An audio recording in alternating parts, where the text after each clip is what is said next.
For from VOA Learning English. This is the economic report.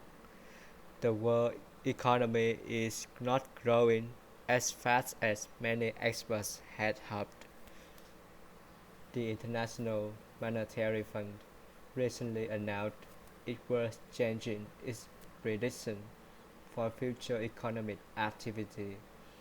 The IMF now says it expects the world economy to grow only a little over 3% in 2013. That is down from earlier prediction of 3.3%.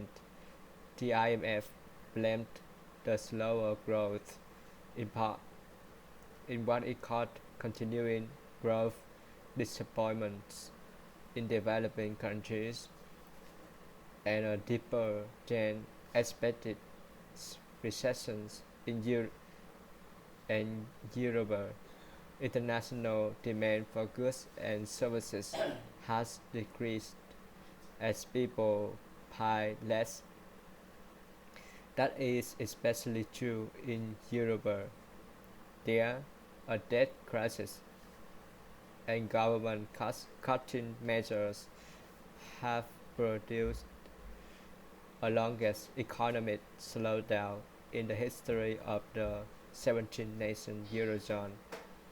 Reduced demand has also slowed growth in faster growing economies, especially in the countries known as BRIC: Brazil, Russia, India, and China.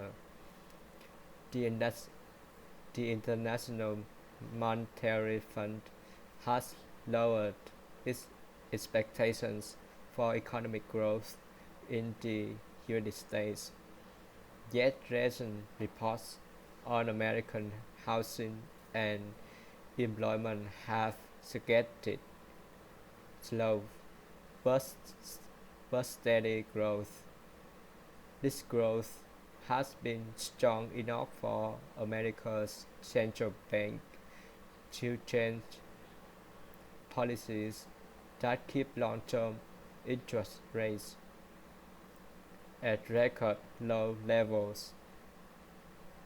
Olivier Jean is a chief economist at the IMF.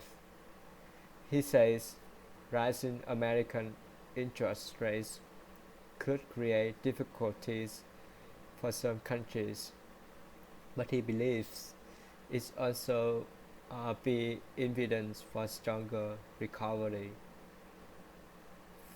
For the world's largest economy, the the, the IMF is predicting improvements in the world economy next year, but this says the improving conditions are possible only if the major economies cut long-term debt and support policies that aid near-term growth. For VOA Learning English,